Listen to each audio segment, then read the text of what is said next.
And just like that, the month of January for 2022 is gone. We have a quick recap of what happened in January, and we have the news that everyone's talking about. Whose fault was it?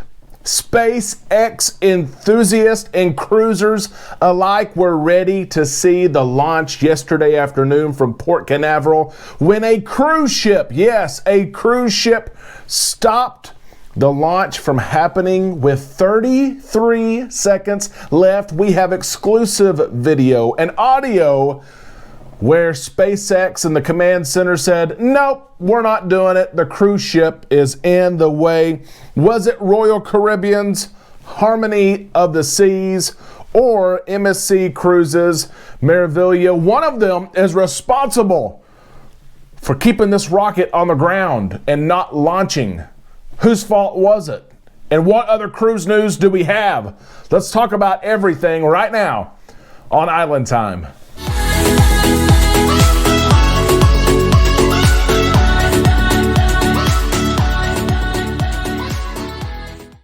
A big happy Monday to all you Islanders, and welcome to the show. Welcome to Island Time.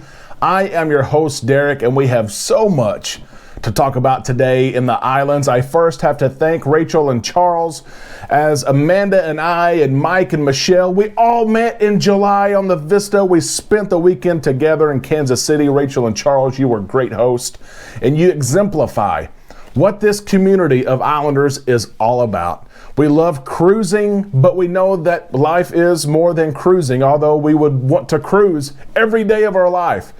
There's more things that we do, and it's so great that Islanders can be connected on cruise ships and on land. We had a blast. We did. January is gone. How about that? January of 2022 is over. There's so much that happened. We will have the February cruise preview show tomorrow, one of my favorite shows of the entire year. But let's look back really quick on January, and I think about some things that happened. The high capacity voyages that took place over the new year as people celebrated welcomed in 2022. I think about the CDC and the conditional sell order that expired on January the 15th. The CDC said we would have the requirements of the new program, the voluntary program, on January the 14th, and that never came out. Here we are on January the 31st, and we still don't have it. I think it is forthcoming, but it's a good sign that the CDC trusts cruise lines, their policies and protocols to combat the infection and spread of COVID-19. There were hardships. There were cruises canceled, sailings canceled, cruise ships delayed to come back into service, but there were also so many cruises and itineraries and cruisers that sailed on ships to ports around the world, and we have to be thankful for that. It looks like we're through our toughest bout with Omicron as numbers continue to go down in the United States and on cruise ships. We're excited to maybe see that we've turned the page on Omicron in the month of January of 2022. There are more ships sailing right now than ever before since the cruise restart. We're thankful for that. That took place in January of 2022. And I have to look forward as Charles and I get ready to cruise February the 24th on the Carnival Breeze. We're going to keep you posted on all the happenings. Make sure you're subscribed and that you've hit that bell to be notified when we go live and upload content. It's going to happen a lot in the month of February, and help us reach our goal. I haven't done my part the last several days as Amanda and I were on the road and we were in Kansas City. I didn't record a show, so I didn't do my part to reach 5,500 subscribers. But please, if you have not subscribed yet, please consider doing so. Let's get right into the news as we try to investigate whose fault is it. I'm a SpaceX enthusiast. We have traveled to Port Canaveral to see launches, and I know that many cruisers are. There was a launch that was set to take place yesterday. There were cruisers there. There were people on cruise ships coming in. There were thousands of SpaceX enthusiasts there. And with 33 seconds left, SpaceX in the command center said, hold, hold, hold. We cannot launch. And the reason was because a cruise ship was too close in the red zone, the danger zone, that they had to abort the mission. We have exclusive audio and video that will start at 1 minute, T-minus 1 minute until launch. Play close attention as we get to 33 seconds left, and of course they abort the mission, and some information is shared by SpaceX. Here we go. Here's the exclusive audio and video. Falcon 9 is in startup. We have Falcon 9 in startup.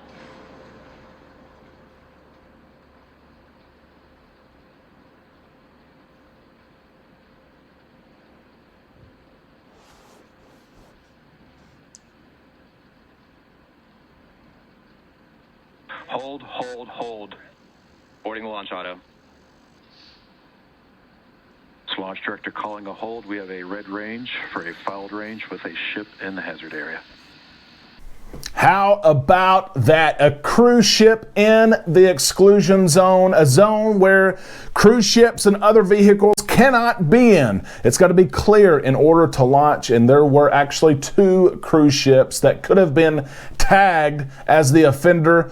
SpaceX honestly has been so good about this. They were good there on the videos. You can see all their PR has been just fine. Matter of fact, they've rescheduled the launch for today, January the 31st at 6:11 p.m. It's the 5th attempt at this launch. And if it's not launched, if the rocket is not launched, of course, this time, and that mission that's being served there, then it will actually be put on a back burner and refocused later on. So it's interesting because Royal Caribbean's Harmony of the Seas was close enough to be the offender, and MSC Cruises, MSC Meraviglia was also, in that zone where they could be,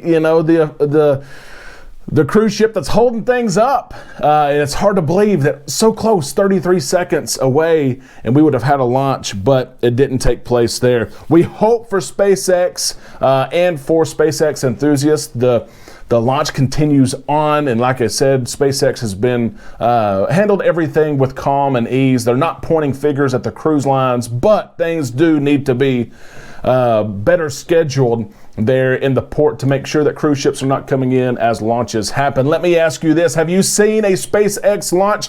Do you care about SpaceX? When we welcomed in the Mardi Gras coming to North America for the first time, there were actually 2 launches, a day launch and a night launch, and it was so exciting to see that. Do you cruise out of Port Canaveral and like those launches? Let me know. It's something interesting I find interesting, and I wonder if other islanders find interesting as well. Story number 2 today comes from Carnival Cruise Line, and we're going to stay in Port Canaveral as the Carnival Mardi Gras celebrates 6 months of service. That's right, the Carnival Mardi Gras has been sailing with paying passengers for 6 months now. Carnival released a video today of some of the highlights and some of the things to be proud of with the Mardi Gras sailing 6 months. The Carnival said via press release that the ship has welcomed more than 110,000 guests. Of course, being the first XL class ship, the Celebration being the second, will be based out of Miami, coming in 2022. And the Jubilee, which we were cruising November the 18th, will be in Galveston in November of 2023. Mardi Gras is the first ship in America to be powered by LNG. Her 2 sister ships will do the exact same. Over 30,000 people have ridden maybe the most popular attraction of 2021 into 2022, and that is Bolt the roller coaster. Over 30,000 rides. That's something to celebrate how much fun and smiles that roller coaster has brought people for 6 months now. Nearly 1 million guests have taken cruises with Carnival since the cruise restart. July the 3rd on the Carnival Vista is when that restarted, and more than 400 sailings. How about that? This fall, Carnival is also going to see the celebration at the Port of Miami. We're excited to see the new details that are coming very, very soon about the celebration. And I have to ask you, with 6 months in, it's another question. Have you sailed the Carnival Mardi Gras yet? Do you have her booked? If so, share that date. Are you going to sail the Celebration or the Jubilee? Let us know that date. We are looking closely at the Celebration to see what we can squeeze into our schedule. Of course, we have booked the first sailing from the United States, November the 18th on the Jubilee. We're looking to go on the celebration, looking at dates. Lastly, today, many of you have asked about an update on the Crystal Symphony as she still is evading her arrest warrant in Miami. She was supposed to return to Miami last week. She instead went to the Bahamas, unloaded all the passengers on a ferry, sent them back to Florida, and stayed right there in Bimini in the Bahamas, and she is still there. She is. How about these pictures that we received over the weekend? Michelle Block here was close enough. She was in the Bahamas in Bimini, and she took these two pictures. The Crystal cruise ship in Bimini fleeting though a warrant that was issued last week. Crew members, of course, are still on board the Crystal Symphony. It's an interesting story. What's going to happen as this ship is sitting there, not making money. The staff there may or may not be paid. The arrest warrant is there. The marshals are ready for her to come back to take the cruise ship. We're going to keep you posted on what happens there, as what Crystal does and the parent company does as well. Crystal, usually a very luxurious cruise line, is in the news for the wrong reason. We will keep you posted on that story, of course, everything else. Be sure to join us tomorrow for a February cruise preview show as we talk about the latest news for the month of February and how the industry is doing as a whole. We will see you then on Island Time.